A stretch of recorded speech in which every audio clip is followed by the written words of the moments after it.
इस वीडियो में आप सभी का हार्दिक स्वागत है।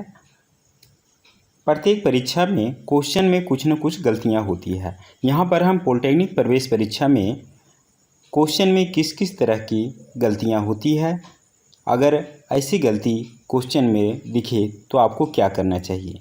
तो देखते हैं कुछ प्रीवियस ईयर क्वेश्चन जिसमें कि गलतियाँ पाई गई है।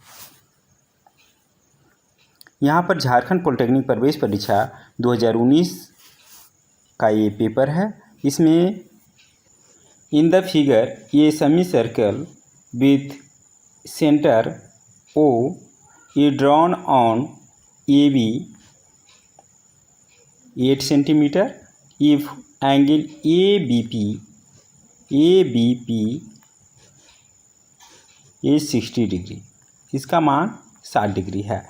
Then find the area of triangle A B P का एरिया पूछ रहा है, जिसकी एक भुजा 8 सेंटीमीटर है। तो सबसे पहले देखें एरिया जो भी होगा वर्ग में होगा। यहाँ पर सेंटीमीटर दिया हुआ है सभी का, जबकि होना चाहिए वर्ग सेंटीमीटर।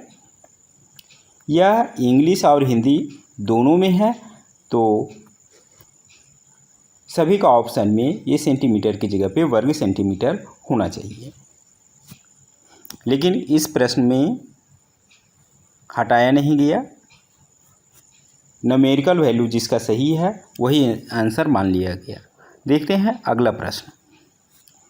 यह प्रश्न भी झारखंड पॉलिटेक्निक प्रवेश परीक्षा 2019 में पूछा गया प्रश्न है। इस प्रश्न में कह रहा है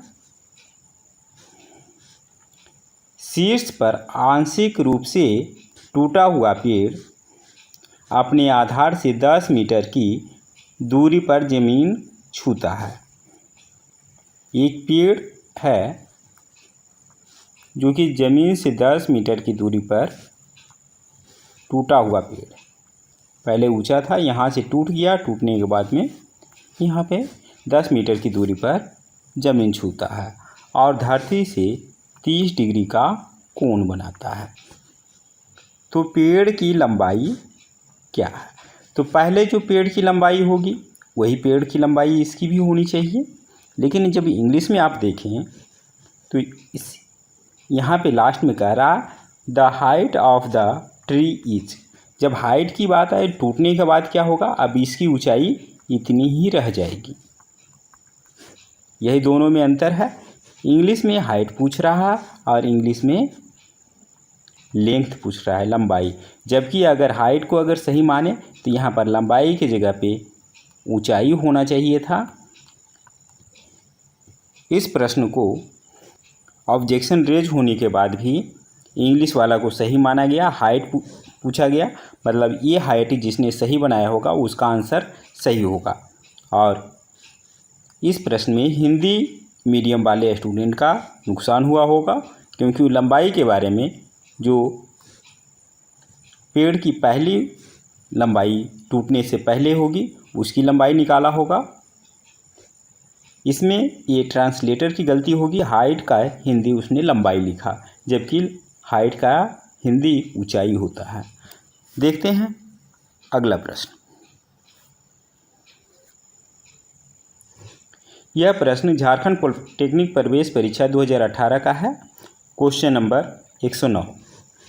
if magnification m equal to +1.5 then, यदि आवर्धन 1 से ज़्यादा प्लस में हो, प्लस का मतलब आभासी होना चाहिए और 1 से ज़्यादा मतलब प्रतिबिंब वस्तु से बड़ा बनेगा।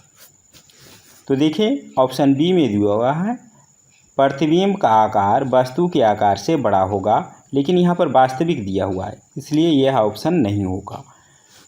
दूसरा में ऑप्शन सी में आभासी दिया हुआ है, लेकिन यहाँ कह रहा है कि वस्तु का आकार प्रतिबिंब से बड़ा होगा, इस कारण से ये भी नहीं होगा।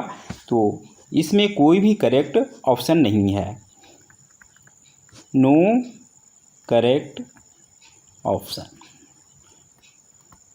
इस तरह की गलतियाँ क्वेश्चन में पाई जाती।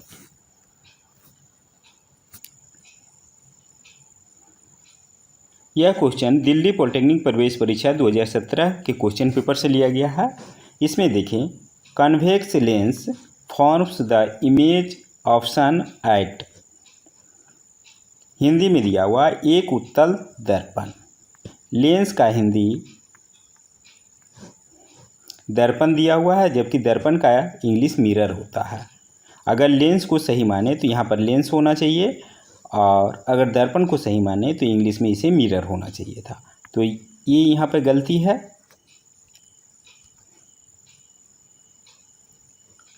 यह प्रश्न दिल्ली पॉलिटेक्निक प्रवेश परीक्षा 2017 के क्वेश्चन पेपर से ही लिया गया है।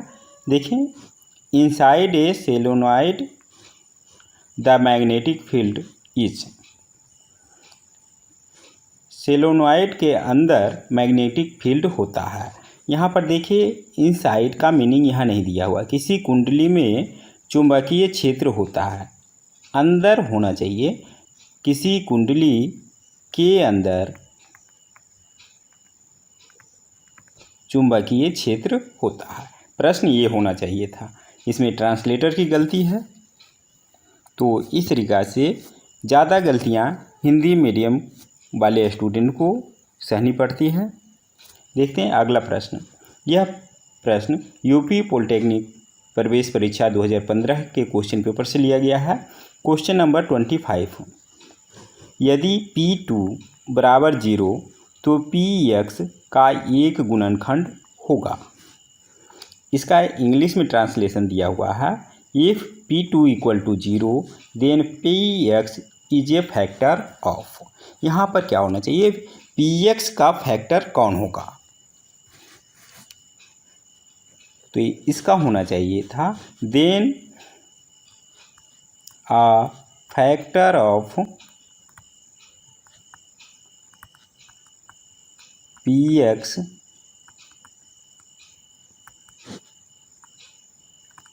विल बी, ये होना चाहिए था। तो अब देखिए ऐसी सिचुएशन में क्या करना चाहिए।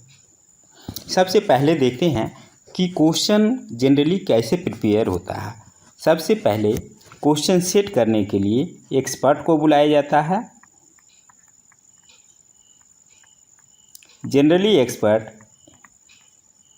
इंग्लिश मीडियम के लेक्चरर वगैरह को बुलाया जाता है, जो कन्वेंट स्कूल से पढ़े लिखे होते हैं, जिनकी इंग्लिश अच्छी रहती है। सबसे पहले क्वेश्चन को इंग्लिश में तैयार किया जाता है, फिर उसके बाद उसको अदर लैंग्वेज हिंदी में ट्रांसलेट किया जाता है। तो इंग्लिश में गलती होने की चांसेस कम होता है, जबकि हिंदी में गलती होने की चांसेस ज़्यादा होती है। तो ऐसी स्थिति में हमें इंग्लिश और हिंदी दोनों देखना चाहिए, और अगर इंग्लिश में क्वेश्चन सही है तो हमें इंग्लिश वाले क्वेश्चन के हिसाब से आंसर देना चाहिए।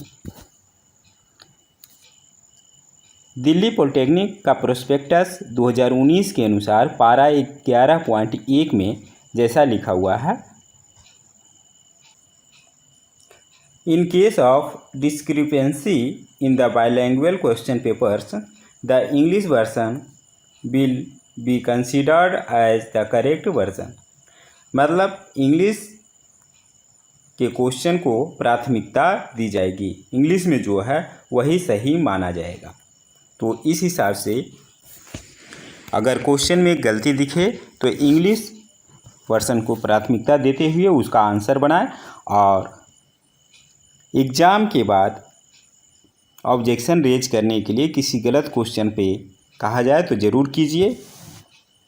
बस यही बताना था कि प्रश्न पत्र में अगर गलतियां मिले तो आपको क्या करना है। जनरली प्रत्येक एग्ज़ाम में कुछ न कुछ गलतियां देखने को अवश्य मिलती है। तो इस वीडियो में बस इतना ही। वीडियो को अंत तक देखने के लिए धन्यवाद।